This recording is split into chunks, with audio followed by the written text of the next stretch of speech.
You've got some big challenges hanging over the country. Certainly, lots of great things have happened, but when you look out at the fact, for example, that Australia is the most China-dependent, advanced country in the world. What is it? Nearly 1/3 of your exports go to China. How concerned are you about a trade war that has taken itself to a whole other level?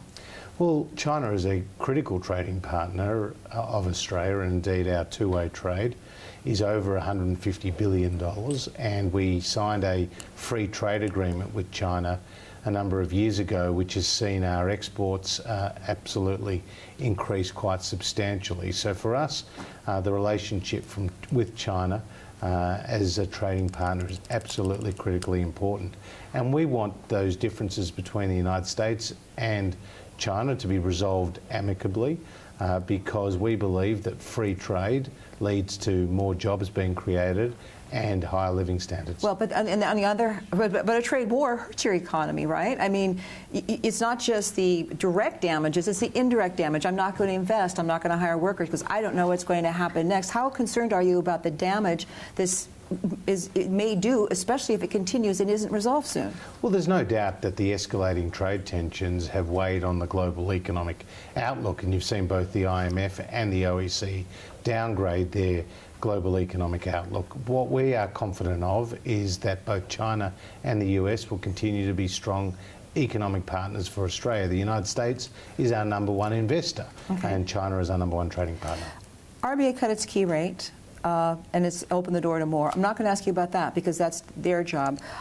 Your job is just thinking big picture. For example, they're getting closer to zero with every rate cut.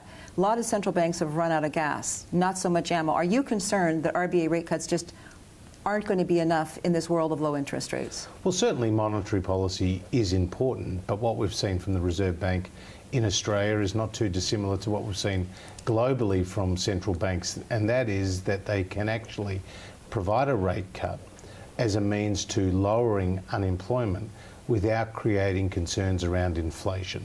And that's a relatively new phenomenon because traditionally full employment's been seen at around 5%, but now full employment has probably got a 4 in front of it. So that's what's driving the Reserve Bank's thinking. But we've also got an economic plan as outlined in the budget to continue to grow the Australian economy. Don't forget we're in our 28th consecutive year of economic growth, a remarkable run, a run that will continue, as well as having our AAA credit rating from the 3 leading credit rating agencies. Well, you know, one of the key parts of your platform was promising the Australian people a budget surplus. But again, if the trade war continues, if you have these downward pressures, if monetary policy doesn't have the bang for the buck that it once did, do you have to take another look at that pledge to have a surplus and consider more spending, for example, that might push you into a deficit for a while? Well, what we announced in the budget was $158 billion worth of tax cuts. Very significant tax relief focusing on low and middle income earners, as well as tax incentives for small and medium-sized enterprises to go out there and buy new equipment to grow their own business.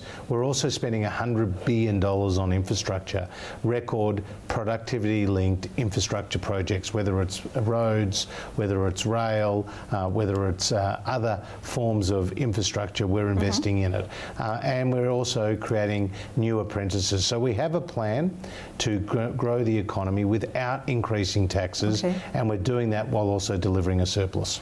Aussie dollar's down about 25%, and that's something that could certainly help the economy. Do you expect it to give it a boost?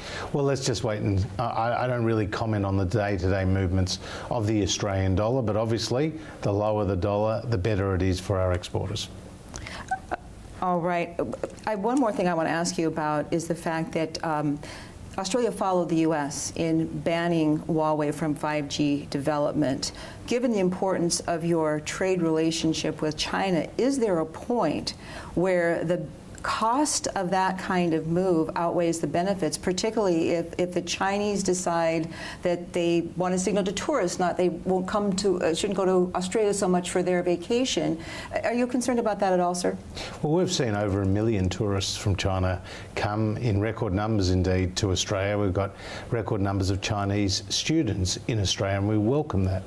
And again, our trading relationship has been strong and growing as a result of our free trade agreement. So we'll continue to maintain a positive, mutually beneficial relationship with China, as well as maintaining our alliance with the United States. No concern about this Huawei ban? Well, we take our decisions based on our national interest, but we continue to work very closely and effectively with China.